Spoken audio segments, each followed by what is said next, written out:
let's start our today's lecture, cellular concept based on a wireless communication. Before introducing the cellular concept, first we will see what is wireless communication and why it is required. First, what is communication? Communication is the basic process of exchanging the information between sender and receiver. There are two types of communication, one is wireless communication and another is wired communication. Let us see one by one. In case of wired communication, it uses cable as a transmission media. What is transmission media? It is a physical path required to transfer the data from one machine to another machine. In case of wired communication, as I said, it uses cable as a transmission media.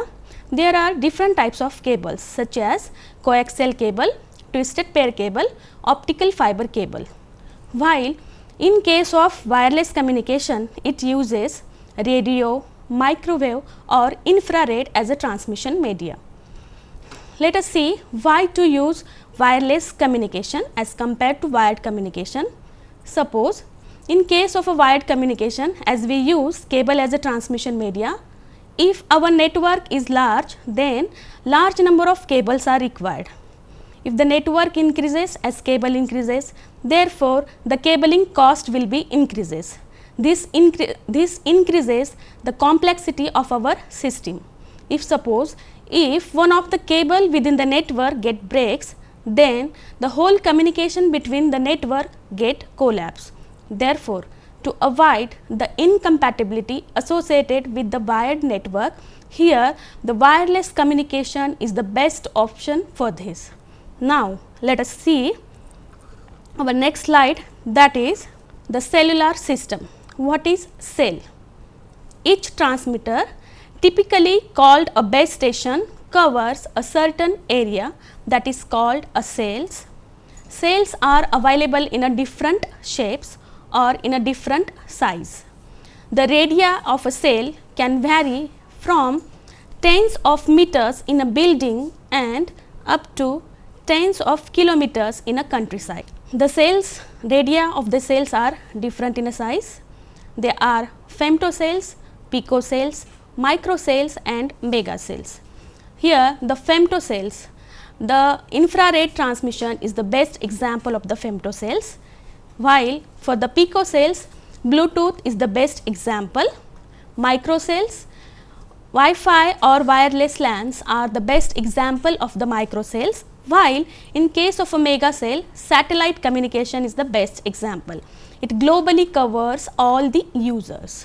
Now, the shape of cells are never perfect. It may be circular in a shape or in hexagonal in shape or in triangular in a shape. Now, our next slide is the cellular concept includes the base station, voice channel and control channel. Now, what is base station? Base station is nothing but a fixed station in a mobile radio system that is used for the radio communication with a mobile station.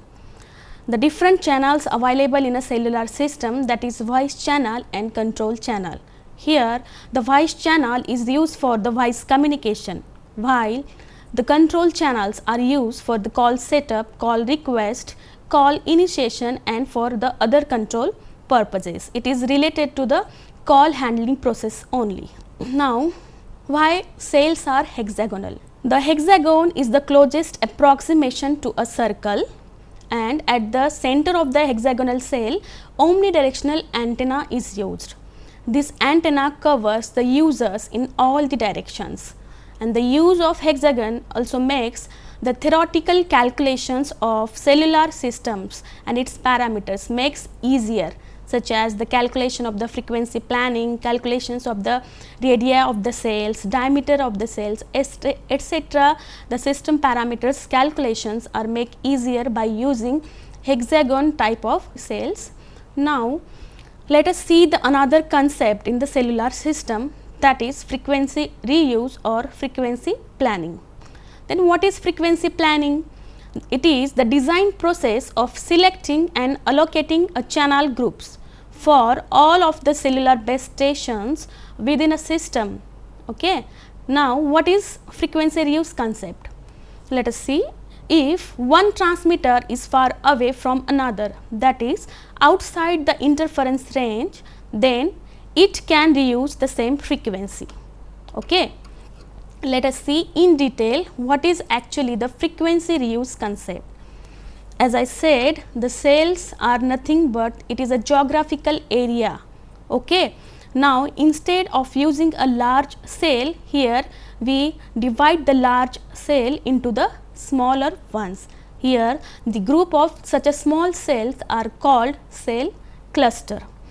Here 3 types of cell clusters are used and it uses different types of frequency A, B, C, D, etc., etc.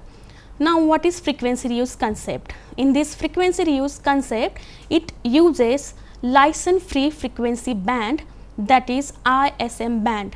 This is industrial, scientific or medical band having a bandwidth of 2.4 gigahertz. It is a totally license free frequency band and that is why it is reused again and again. Here in the first cluster frequency A is used, in the second cluster another frequency A is used, and in same case happen in the third cluster. Here the concept is that no two cells having the same frequency are put adjacent to each other, because therefore, due to this the interference or noise problem or the crosstalk problem can be arises.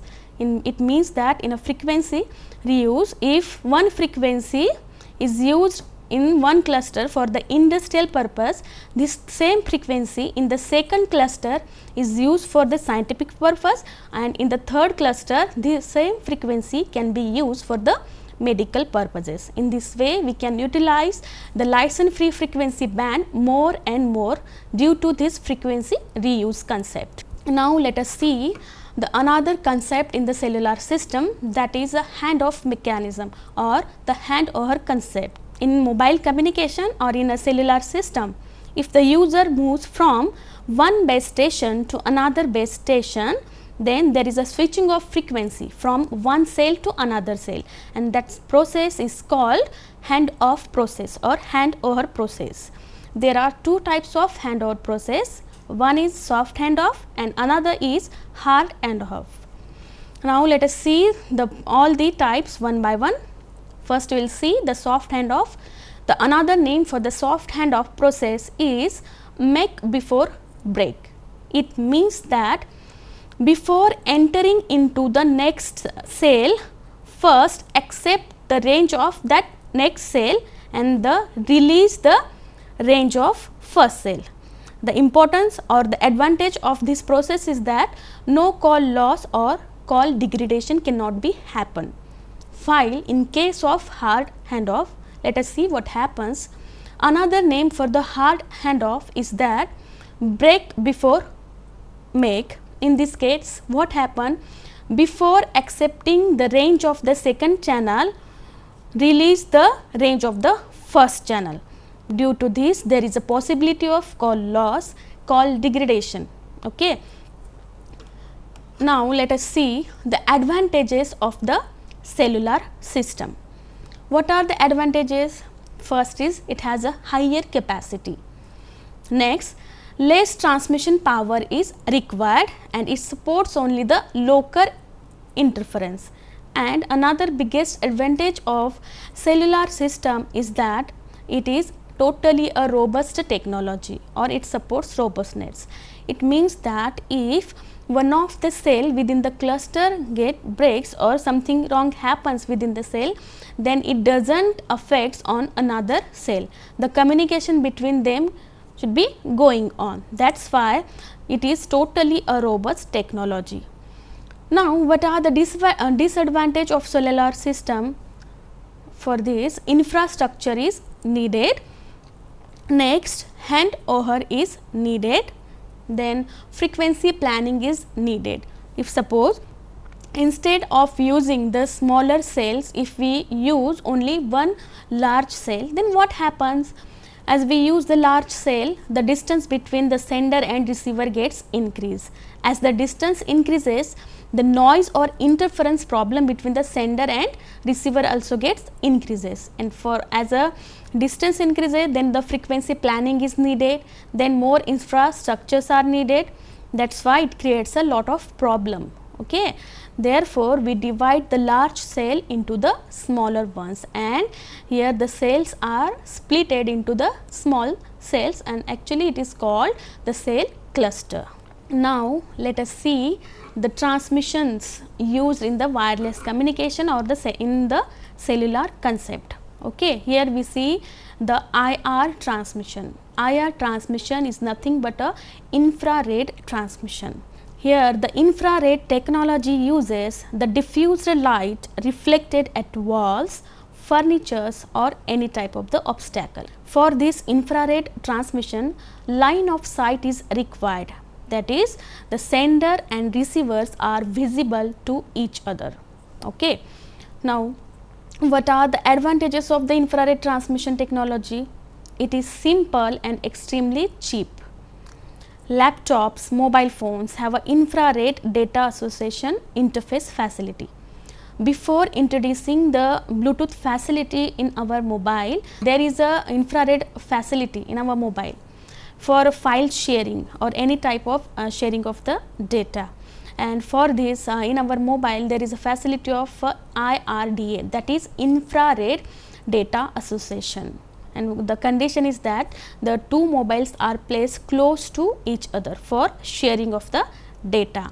This infrared technology having a different version 1.0 of IRDA having a data rate of up to 115 kbps, and version 1.1 supports the data rate of up to 4 mbps, means maximum data rate of infrared transmission technology is 4 mbps. This is not enough data rate to transfer the data from one machine to another machine. The advantages, as we have seen in infrared transmission technology, then what are the drawbacks of the IR technology? It has low bandwidth as compared to other LAN technologies. 4 mbps is not a particular high data rate, and infrared data transmission cannot be penetrate to any types of obstacles. The obstacles may be walls, furnitures, any type of obstacles. And for the typically for the good transmission quality and high data rate, line of sight of communication is required between sender and receiver. If we compare the infrared data transmission with the radio transmission, then what happens? Let us see. Here the radio transmission having the large bandwidth as compared to the infrared bandwidth. Okay, and the maximum data rate of the radio transmission in terms of Gbps, and in this current year this data rate is also increases, and this radio transmission cannot supports the LOS, that is line of sight. There is no need of line of sight of communication between sender and receiver. It can be penetrate through any types of the obstacles. Okay, the obstacles may be any types, maybe walls, furnitures, etc. In this way, the radio transmission is having more advantages than the infrared technology. That is why we use radio transmission more in a wireless communication than the infrared transmission. Our latest mobile technology uses the radio as a transmission media for sending the data from one machine to another machine. That is why we use the radio transmission technologies here. I think we should have to stop here. In the next lecture, we will see the different parameter calculation of the cellular system, so and its calculation of the radius of the cells, diameters of the cells, etc., etc. Thanks.